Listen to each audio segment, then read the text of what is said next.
What's up, guys? Hope you had a good day. I'm sure it's a long day for those of you who got up at the crack of dawn to watch that fight this morning, but hell yeah, was it worth it, man? That was some good stuff. Get myself set up here, then we'll get the party going, guys. Give me 1 second here.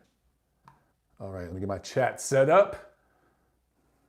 See a few of you guys on here. We got Andre on here, Lane's on here, Danilo, Andrew, Trini.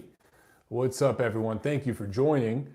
And we're almost at 7 o'clock, so I'm going to jump right into it, man. We got, usually this is just a preview show, but we got a review tonight, so that's going to be cool. Something different for a Thursday. See Adam's on here, Sam's on here. Thank you so much, man. Hello again, fight fans, and welcome to episode number 195B of the Neutral Corner Boxing Podcast. I'm your host, Michael Montero for Boxing Monthly Magazine and BoxingMonthly.com. And usually the Thursday show is just a preview show, but today we got a fight to review, a really, really good fight that came out early in the morning. You know, I gotta say, this is the first time I got up at 7 in the morning to do my morning workout and ended up watching a fight from across the world on an app. I think this whole app thing is cool. I like it, I dig it. For some people on the West Coast, you know, it was 4 a.m. That's really early, that's crazy. For those of you in the UK, you guys are having to stay up crazy late all the time. And this probably was right in the middle of the day for you. So it worked out really great for you guys. Anyway, we'll talk about that in a second. And then of course, we'll preview what's coming up this Saturday, including this kind of crazy fight between KSI and Logan Paul. So next week, I'm losing my voice here. Next week, we'll probably just do a Monday show because next weekend is kind of light, the schedule. But the following weekend, the 23rd, of course, we got Wilder and Ortiz, that pay-per-view. And then we got a few other fights. So next week, probably just going to do one show. Probably just going to be the Monday show, all right? Just giving you guys a heads up. But then the following week, we'll be back at a review and a preview show because that'll be a pretty loaded week. So a few quick news items before I get into that, guys. As always, please go ahead and hit the like button and spread the word about the show. If you're watching live on YouTube, I appreciate it very much. If you guys want to contribute to MOB, we have a Patreon page. It's patreon.com/MonteroOnBoxing. You can always contribute and tip the show right here live on YouTube with Super Chat pledges. And then we are sold out of Montero Unboxing t-shirts, stuff like that. But the best way you can support me, the best way is to just spread the word, man. Share this video. Share the iTunes. We're now on, what is it called? Podcast Addict. We're everywhere, right? So go ahead and spread the word. Wherever you're listening or watching the show, whatever platform it is, just share it on your social media, man. Get the word out there. That's the best thing you guys can do for me. If you're watching this right now on YouTube, make sure you're subscribed and make sure you click the little notifications bell because that is very, very important. Subscribe, people, and take notifications away. I don't know why the hell they do that, but they do. So just make sure that you're subscribed and signed up everywhere MOB is. We appreciate it, guys. Okay, so some news and notes. Naoya Inoue signs with Top, multi-year deal. Going to fight 3 times, they're saying, in 2020. First fight will be early 2020 in the United States. So, of course, we'll talk a lot more about Inoue in just a second. But remember, they were rumoring this for a while. There was just nothing official, and they were wanting to really keep it hush. Top Rank has done a pretty good job of keeping these deals kind of quiet until, like, remember the Tyson Fury thing? We're all like, what the hell? Where did that come from? Right? So the rumors were flying about Naoya Inoue, but there was nothing official. Like, I couldn't go on record with anything. I had heard rumors, but what the hell? We always hear rumors. But it's official now, man. Naoya Inoue is going to be coming to the USA, multi-year, multi-fight deal with Top Rank. My hope is that they don't go the Tyson Fury route. I don't think they will. I don't think they will because Tyson Fury, I think Top Rank sees in him a 3-4 fight deal kind of a thing, maybe 5 fights or whatever. But the cash out is that rematch with Deontay Wilder, which again, I think Fury's going to lose. And I think at Top Rank, you know, they hope he wins, obviously, because if he wins, that sets up a rubber match. So, but even if he doesn't, even if he loses to Deontay Wilder, that's a massive payday.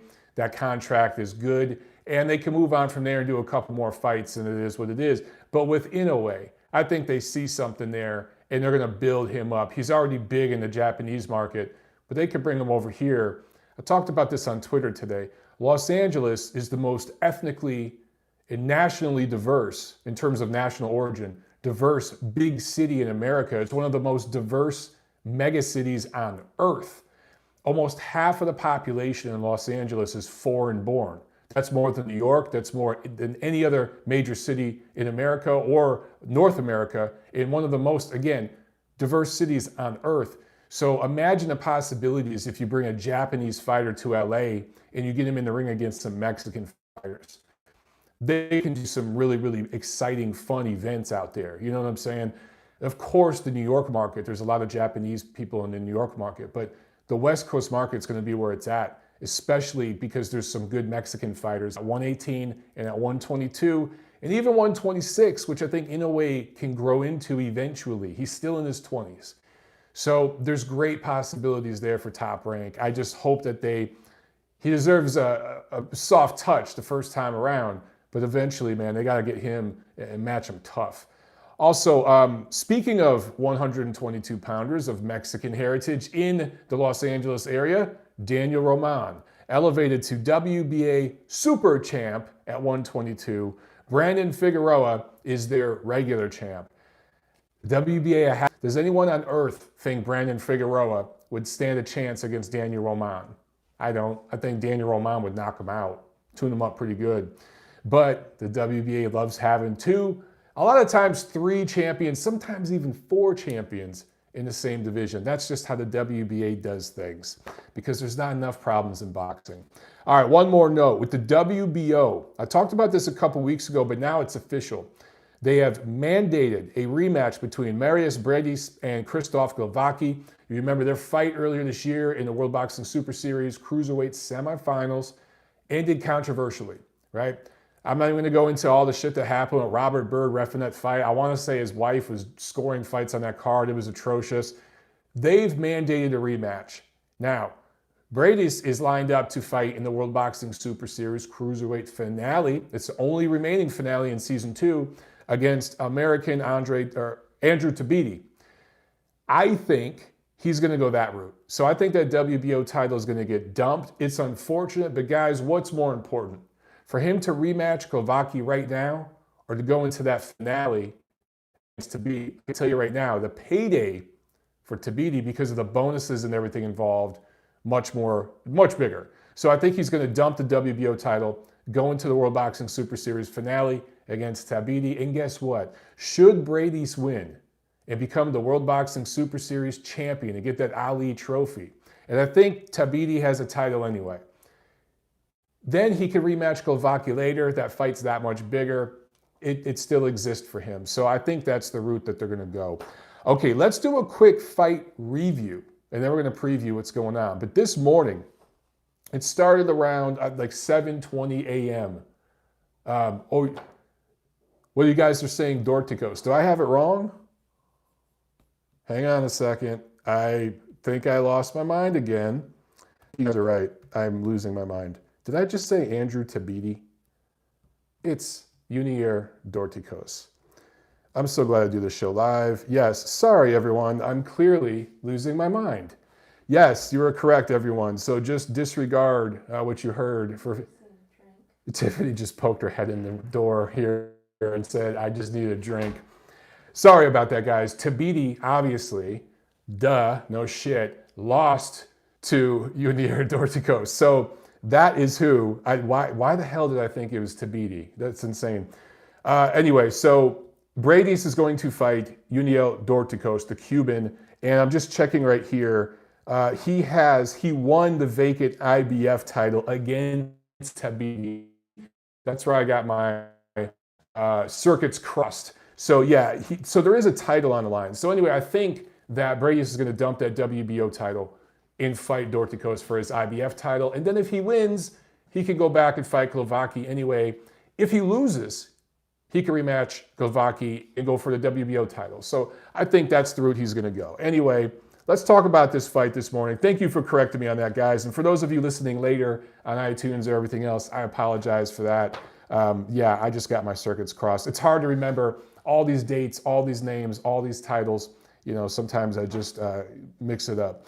Anyway, this morning, great fight out of Japan. Saitama, Japan, World Boxing Super Series Bantamweight finale on DAZN from the Super Arena in Saitama, Japan. And as I was saying, it came out like 7:20 a.m. here in on the East Coast. And then for you guys over on the West Coast, on my old stomping grounds, 4:20. Now that's early. That's really early. And you know what though, for me here, it was kind of fun, I gotta say, to get up and drink my coffee and watch this fight. And then it just so happened to be an outstanding fight. And then it just so happened to be that I called it perfectly. Now, I didn't say there'd be a knockdown. I didn't say there wouldn't be a knockdown. But if you guys watch the boxing rant with Kenny Keith. Now, normally it's Kenny Keith and Vince Cummings on that show, The Boxing Rant, which I highly recommend. It's one of the few shows that I never miss an episode of, one of the few boxing shows. I covered for Vince Cummings this week. And on that show, we talked about that big fight. Obviously, we previewed Inoue Donaire. And I said right there, I think it's going to go the distance. It's at least going to go in the late rounds. And I just felt that Nonito Donaire, he had fought at 122, he had fought at 126. He had been in there with all the top, not all, a lot of top guys in those divisions and held his own. He had only been stopped once by Nicholas Walters, who was basically a welterweight that night, maybe a junior welterweight. So, and I was there for that. I was ringside for that. And I didn't think that Donaire would be able to come back from that. Not only did he come back from that, but he moved down 2 weight classes, not just 1. He's won titles since then. And he held his own on this finale. He busted Inoue's nose. He cut him over the eye from a punch. Inoue had to really, really prove himself. And that's what I thought. That's what I expected to happen in this fight. And I expected that for a few reasons. Not just because of what I said about Donaire, who's a first ballot Hall of Famer, and he proved it today in this loss. It doesn't matter that he lost. What he did, I mean, this is an older fighter. I talked about this on the boxing rant with Kenny. Donaire went pro in early 2001, before the 9/11 terrorist attacks. Think about that, guys. Almost 20 years ago, right? He's been a pro for 19 years. I looked up Inoue. He was born, I think, in 1992, or something. It might have even been 93. He was like 8 years old when Nonito Donaire went pro. So just to put things in perspective, okay, of where they're at in their careers. So Donaire really, really proved once again, first ballot Hall of Famer, took a stance on drug testing before it was cool, really made it cool. Was one of the first guys to make it cool, to do the VADA thing and prove you're clean. And he did what Canelo signed up for 1 year in signing up for VADA testing anytime, anywhere, 365 at his expense. And he's really the only fighter that maintained that for years. He's the only guy really that I can think of in all of professional sports, not just martial arts, not just boxing. So that's special. And I think that 20, 30 years from now, when testing is more stringent and more mandated across the board, we're going to look back and talk about Nonito Donaire in a special way. But also with Inoue, he hasn't fought anybody yet. Now, I know he fought a couple of decent fighters. He has, and he's completely wiped them out. But he hasn't fought anybody with the experience, skills, craft, or power, not to mention height and length to go with all those things, of Nonito Donaire, and the determination and just the respect and everything that he commands. And you saw that mutual respect between both of these guys, not just tonight or today in the ring, but all during fight week and the whole promotion. You saw these guys respected each other. So I thought that Inoue was going to be in trouble at times. And man, he got pieced up. He got touched up in this fight. Donaire landed a lot of counter left hooks and countered power jabs. There's a lot of times where the hook wasn't there. After Inoue would throw a combination, he was looking for the hook. So Donaire would just shoot an up jab, a power up jab. He'd really put a lot of power into it, nailing Inoue with that all night. Now, it was one punch at a time. He's an older fighter. He can't punch in combination anymore. And you saw that. And that was really the difference down the stretch. So Inoue had to go through some tough moments, but he proved that he's legit. This was his proving ground, as I said on the Boxing Rant. And also, if you don't believe me, watch the Boxing Rant. But also, guys, go to ringtv.com, where the staff at Ring, we posted our fight picks, along with a few other boxing insiders, fighters and stuff. We posted our fight picks for this fight a couple days ago. And I think me and one other guy said that this would go the distance. And I think one guy actually predicted Donaire. That was it. I didn't think Donaire would win, but I thought he'd go the distance and win some rounds, and I was correct in that. So the official scores, it goes to unanimous decision. Inoue wins 117-109, which is a bit too wide in my opinion. 116-111, that felt right. 114-113, that was a little too close, because that's essentially a draw, because there was a knockdown in the 11th round. By the way, let's talk about that knockdown. Beautiful left to the body from Inoue, counter left, that caught Donaire while his belly was kind of extended and he was looking for the shot up top. He had his hands up, and I don't think he saw that body shot coming. It was a delayed reaction. He kind of walked away, grimaced in pain, took a knee, goes down.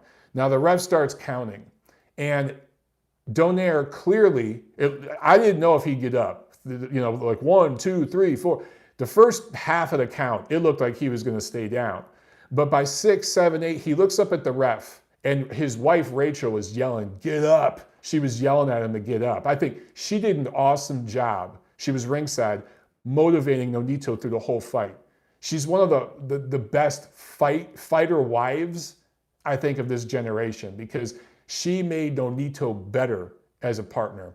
A lot of fighter wives really hurt fighters. I'm sorry, I know I'm not trying to sound sexist, but I've just seen it too many times. She's one that lifted Nonito higher and is made sure that his business management, money management, and all that has been great. But she really, you could hear her, but you could see him hearing and feeling her there. And I think she helped will him to get up. But anyway, right about 9.9, okay, just before the count of 10, Nonito sprung up to his feet.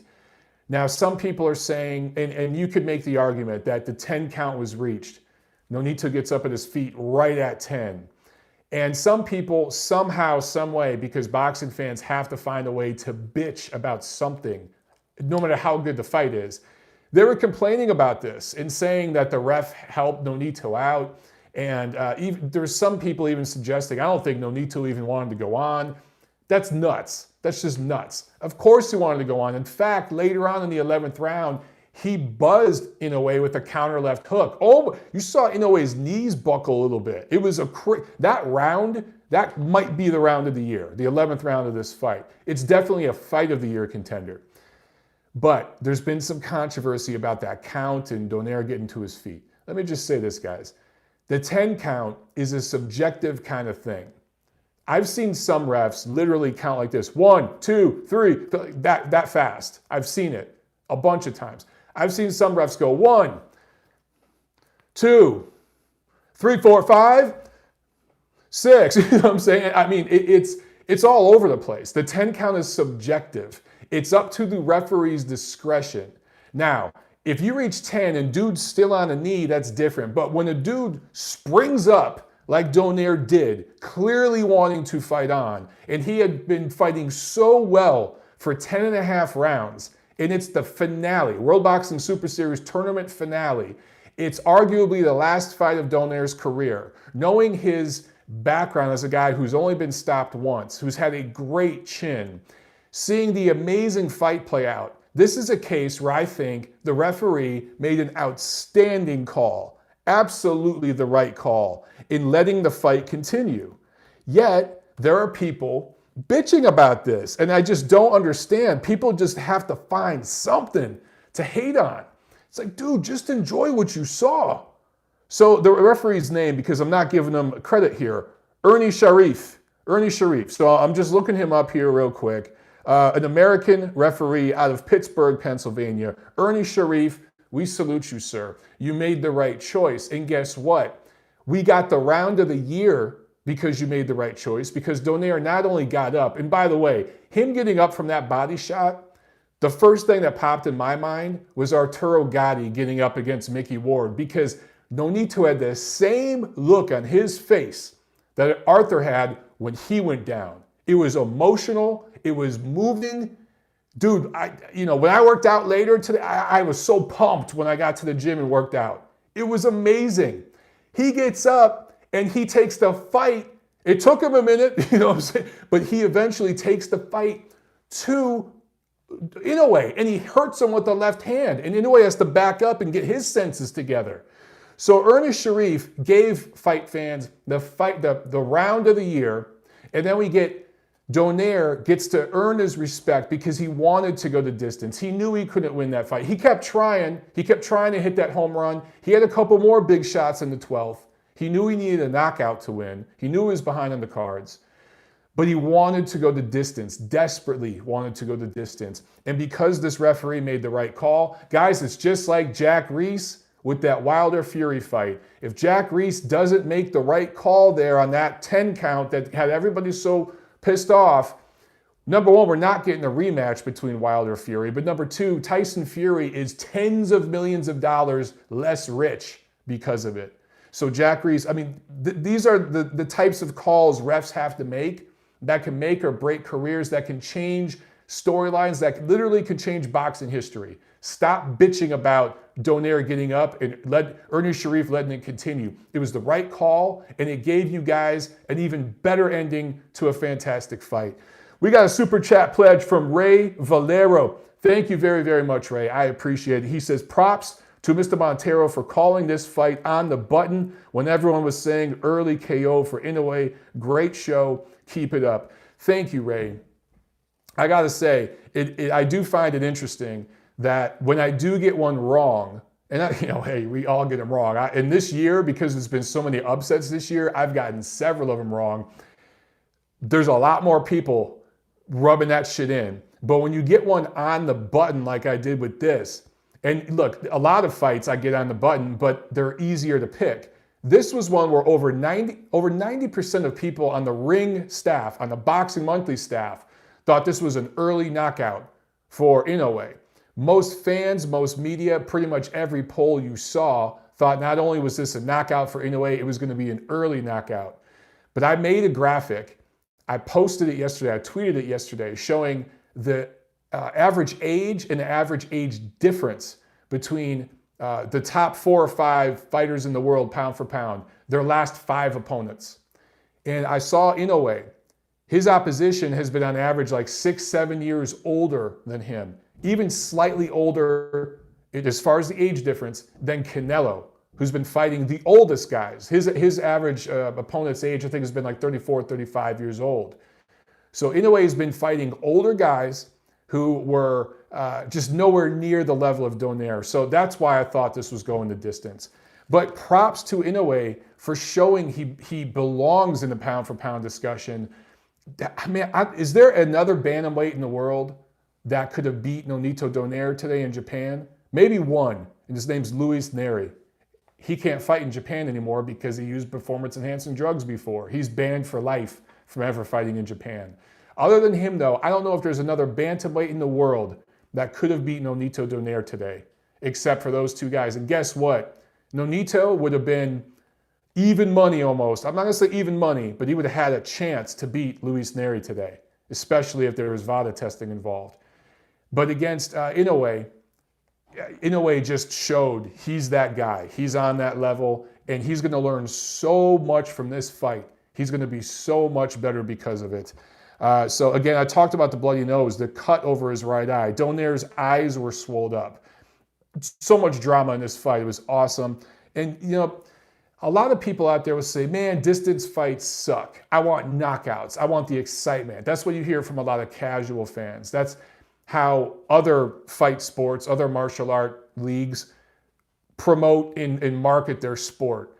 But this is an example in boxing where you could have a 12-round fight. And I get it, man. That's 3 minutes a round. That's a minute between rounds. That's almost an hour long. And some people's attention span just doesn't last that long, particularly these days. And, the hashtag culture and all that, social media culture. But guys, you tell me, I'm sure you've all seen the fight by now. Were your eyes not glued to your fucking screen for the entire 12 rounds? I know mine were. Mine certainly were, and I was half awake. I was half asleep. So distance fights can be outstanding. Look at the fight of the year candidates we have this year. Most of them were distance fights. If not distance fights, they went late into the fight, okay? So you don't have to have a bloodthirsty knockout to have a fight of the year. In fact, a lot of times that doesn't work. The most intriguing fights that we're talking about for years to come are usually distance fights, man. Think about it. Also on this card, Nordine Oubaali, a French-Moroccan, scores a unanimous decision win over Naoya Inoue's younger brother, Takuma. This was the second defense of Oubaali's WBC Bantamweight title. This is a big deal because at some point, you think that Inoue is going to want revenge. I think this was Takuma's first loss as a pro, and Naoya is going to want revenge. So we could see a unification down the line between Naoya Inoue and Nordine Oubaali. Now, I think Luis Neri, the fighter out of Mexico, is about to fight Emmanuel Rodriguez, Puerto Rican fighter that Inoue blasted out earlier this year. And I think the winner of that fight will be the mandatory for Oubaali. Now, how the WBC found it in their infinite wisdom to take a guy who was suspended before for performance-enhancing drugs and then for missing weight after coming back in his first fight after that suspension, and then Rodriguez, a guy coming off not just a loss, but a dominant, I want to say it was like a second-round knockout loss where he was dropped multiple times, wasn't even competitive, and having them fight in the mandatory, go figure. But the WBC, they're insane. Anyway, the plot thickens because you have to favor Luis Neri to win that fight, and he would end up fighting Nordine Oubaali, right? Now, he's with Zanford Promotions, who kind of works with everybody. However, he's been part of the PBC banner, and he's been fighting on PBC on Fox undercards. So if Luis Neri gets a hold of that WBC title, if they get to Oubaali first, there's never going to be a unification with that title because the WBC just doesn't do, the PBC just doesn't play like that. They only unify when it's in-house. So that would suck. That would really be unfortunate. However, if Inoue and his new situation with Top Rank, his new promoter Top Rank, if they can arrange, I say go for it. His first fight in the USA, have him fight Oubaali in the USA in a unification fight. Go for it, man. Throw a bunch of money, overpay Oubaali to get him to travel to America, do it, and get that WBC title. Obviously, I favor Inoue to beat Oubaali and get that title. Then Luis Neri is your mandatory, and you're in the power position to negotiate. Because again, I think Neri is going to beat Rodriguez, obviously. So that's the way that they should play it. And Top Rank and Grandpa Bob, they do a pretty good job with that stuff, all right? So let's do a couple of quick fight previews, then we'll answer some quick Q&A, and then we'll call it, guys. Saturday, November 9th. Oh, by the way, there is a fight card on UFC Fight Pass tonight from Tucson, Arizona. So those of you who have UFC Fight Pass, hell, that's probably going to start pretty soon. All right, Saturday, November 9th, there's an ESPN Plus card from York Hall in London from MTK Global. MTK Global. Also, ESPN Plus later that night, Top Rank from Fresno, California. It's the return of Robesi Ramirez, the Cuban prospect who lost his pro debut. It was a shocker, right? 2019, a year of shockers. Also on that card, middleweight prospect out of Brazil, Esquiva Falcao. 24-0. Middleweight prospect originally out of Kazakhstan, Janabek Adam Kanuli. I'm probably butchering that name. I'm sorry. He's 7-0, but much more advanced than his record suggests. Should those two win, you gotta hope that they eventually fight each other next year.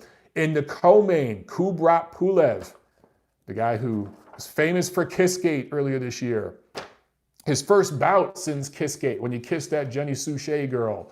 Boy, is her 15 minutes of fame up. I actually saw her and her boyfriend, who's some YouTuber guy, at a presser. I want to say it was the Spence Porter presser. And it was just odd seeing them walking around. So I was like, whoa. I've never seen her at any event before or after. That's the only event I ever saw her at. I didn't see her at that fight. I didn't see her at the weigh-in. I just saw her at a press conference walking around. Anyway, yeah, so Pulev, Mr. Kissgate, 7-0 since his lone defeat to Vladimir Klitschko a few years back. So he's still a top 10 heavyweight, serviceable heavyweight, going up against Detroit native Rydell Booker, 38-year-old veteran out of Detroit, who was once a prospect, a heavyweight prospect. People were keeping an eye on, but he was eventually arrested for cocaine trafficking with possession with the intent to traffic. After his loss, his unanimous decision loss to James Toney in 2004, went to prison for like 13, 14 years, made a comeback last year. Super chat pledge from Max. He says, Mike, Ukrainian fan is here. Best show ever. Loma, man. Thank you very, very much, Max. I appreciate it, dude. Thank you so much. Ukraine in the house. Ukraina. I remember we were in Chicago and I kept hearing at the Usyk fight, Ukraina. I'm like, what is it? Oh, they're saying Ukraine. So Ukraine in the house, baby. Thank you. Okay, so Pulev versus Booker. I like Pulev big here, obviously. Booker, one thing he does do is he goes rounds. I can't think, has he ever been stopped? I don't think so. If he has, it was a long time ago. So he'll go rounds here, and Pulev needs those rounds. And of course, they're setting him up for an eventual fight against Tyson Fury. Main event, Mr. Marine, Mr. Semper Fi, Jemel Herring, going up against the undefeated mandatory Lamont Roach Jr., first defense of Herring's WBO junior lightweight title. Roach, both these guys had a pretty good amateur career here in America, man. Roach, 2013 national champ at 132, 2011 national PAL champ, that's PAL champ. And he started boxing at 9 years old. So this dude knows his way around the ring. It's kind of put up or shut up time for him. He's a Golden Boy fighter. So this is top rank and Golden Boy playing nice together, which they do often. Herring, 2011 and 2012 Armed Forces champ in the amateurs. 2011 U.S. Olympic Trials champ. Of course, 2012 national champ and 2012 Olympic participant. So both these guys, accomplished amateurs. Herring grabbed that title against Ito earlier this year, his first defense. This should be a fun one. Los Angeles, let's talk about LA on DAZN. Matchroom. So Devin Haney is going to defend his email title from the WBC. I'm going to just call his title the WBC email title. It's technically the lightweight title that Lomachenko should have. Going up against TBA at this point. We don't know who he's going to fight. He's not even on BoxRec right now, listed on BoxRec as being on this card, but he's going to be on the card. They just haven't got an opponent for him yet. Hopefully they can find somebody willing to get in there and get knocked out by Devin Haney in his first title defense. Yay, WBC. Billy Joe Saunders going up against an Argentinian pizza boy, Marcelo Esteban Cocheres. All right, wait, Marcelo. It's probably a Marcelo. From Argentina. First defense of the vacant WBO super middleweight title he won in May against another pizza man. Billy Joe Saunders. He likes fighting pizza men. And then the main event, the fight we've all been waiting for. KSI. His real name, Alajide William Alatunji. I see why he calls himself KSI. Going up against Logan Paul. 5 rounds. Holy shit, man. 5 rounds in the cruiserweight division. Now, I've done a little research because I've admitted a million times I have no idea who the hell these people are. But I looked into it a little bit. So KSI, as far as I can tell, has had two amateur fights. Logan Paul's had 1. KSI, one thing I saw, both KSI and Logan Paul have had combined, their 2 YouTube channels, over 10 billion combined views. That's a lot. That's more than my channel will ever have. That's more than my grandchildren's channels will ever have. So 10 billion combined views on YouTube. I get why Eddie Hearn and Matchroom and DAZN are doing this. I get it. Some people are flabbergasted by this and they hate it. I don't mind it that much. I don't love it. I'm not excited to see it. I think it's hilarious. I'm going to watch and laugh my ass off. I guess KSI was saying in some interview he thinks he could beat pro boxers. I mean, how delusional is this fucking guy?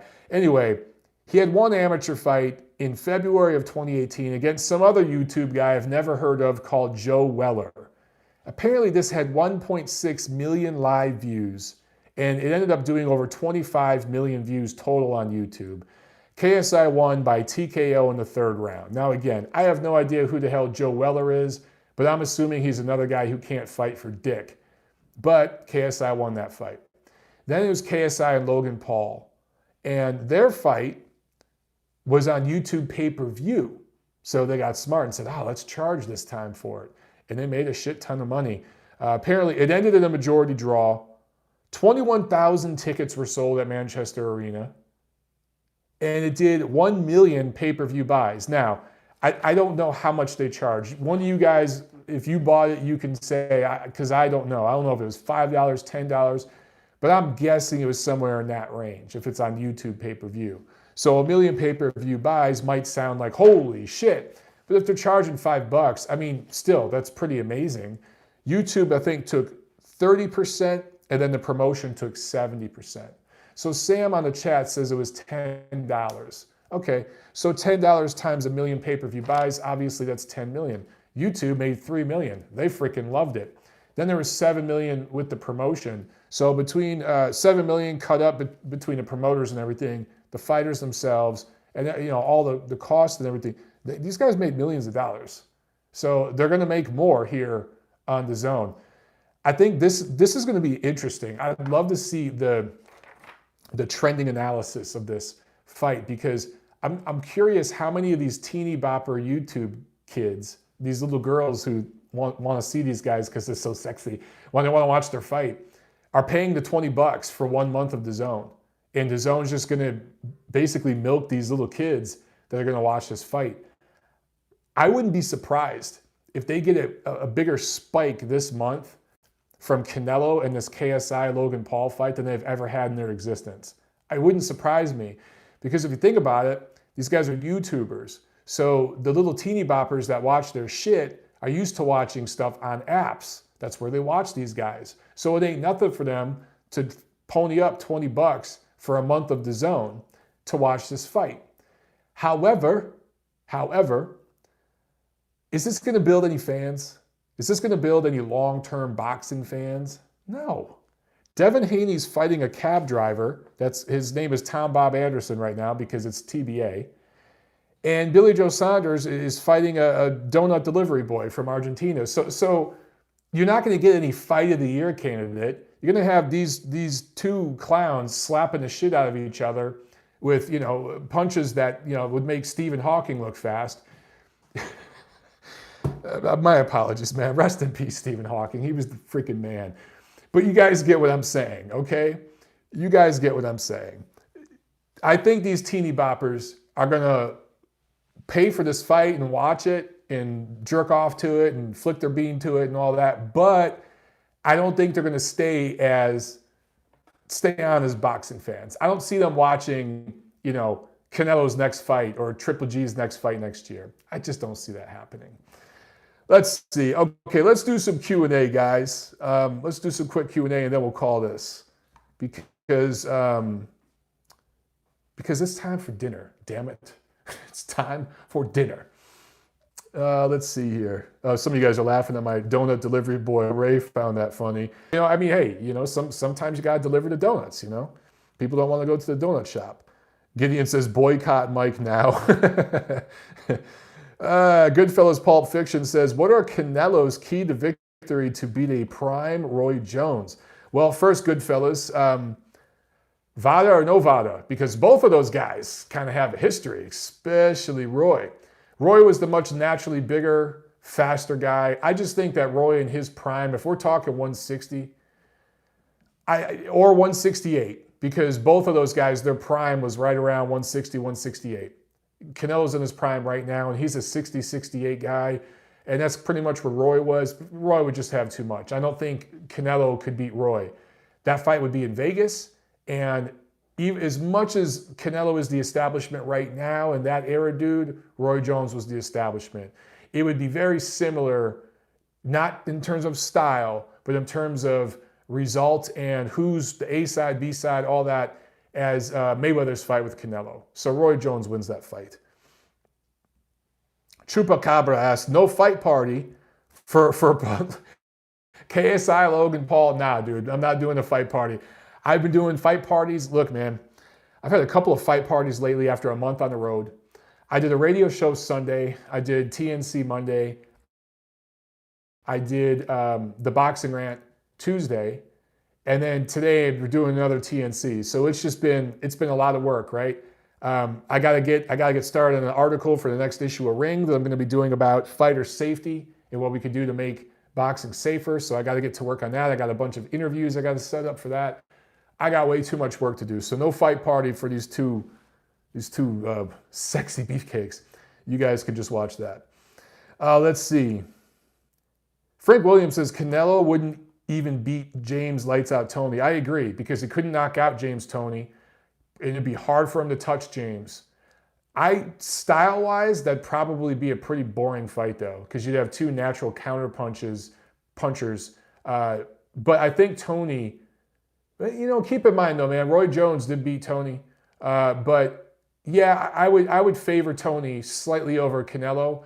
Who knows, though, dude? You know what? That fight's probably more competitive than we think, because Tony had to really kill himself to make 160. But I would favor James Toney. But that fight would be more competitive than Roy Jones versus Canelo.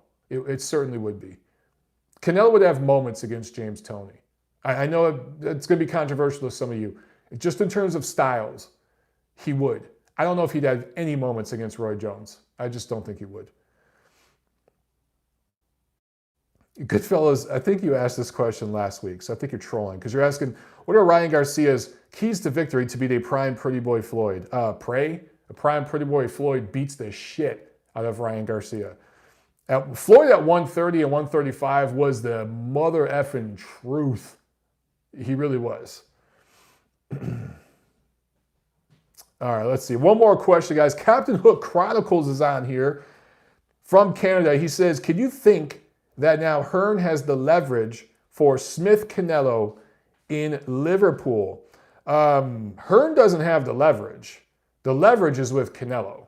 So if they want to do a fight between Canelo and Callum Smith, which I really think they do, obviously, I think that's a big fight, but they have no leverage, dude. Canelo has leverage against over everybody in the sport, every single person in the sport. It sounds insane, but if Canelo moved up to heavyweight and wanted to challenge Andy Ruiz, should he beat Anthony Joshua? I'm not saying this is going to happen, guys. It's an insane concept. I'm just saying, if he did, he would have leverage over him. He has leverage over everybody. He's the guy. So if Canelo Callum Smith happens, it will most certainly happen in Las Vegas. That is just the way this sport works, everybody. Captain Hook Chronicles says, Canelo is the Darth Vader of boxing. Yeah, but you know what? He's pretty damn good. He's certainly one of the top 3 or 4 best fighters in the world, and he's proven himself as a complete fighter. He's really, really improved, and I am impressed with him. I do hope he starts to fight the absolute best in his division, though, more consistently. But, at their best age.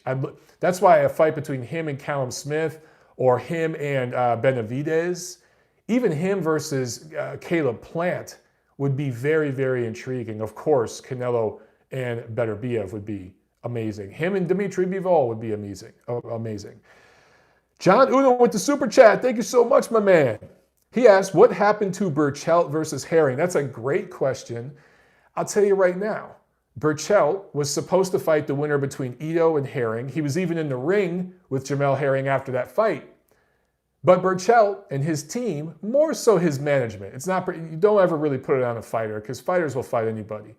But his management took a look at Jemel Herring and what a good boxer he is, and how improved he is right now, working with Bomac and Terrence Crawford's people, strength and conditioning coach. Top Rank is getting them the best of the best. The guy looks great.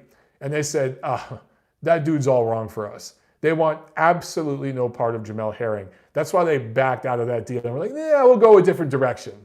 They want no part of him, because Jemel Herring would box circles around Miguel Burchelt. I think Burchelt will have moments. He's a strong kid. I get it.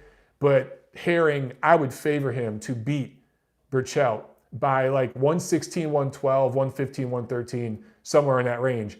And Burchelt's management agrees with me. That's why they said, nah, we don't want that. We're going to go a different way. On that note, guys, by the way, I should get my picks for these fights, and then we'll call it, all right? So KSI, Logan Paul, flip a coin. Flip a coin. Billy Joe Saunders and Devin Haney will destroy the taco salesman that they're fighting. Kubrat Pulev will beat the hell out of Rydell Booker. Jemel Herring will win a decision over Lamont Roach. And that's going to be that for this weekend, everybody. All right? So I'll see you guys again Monday. Again, we'll probably just do a big show Monday. We won't do a show Thursday because next weekend is light. But the following week, we got a big pay-per-view, PBC on Fox pay-per-view to preview, okay? So we'll have another 2-show week, all right? So I'll see you at the fights. Have a good night, guys.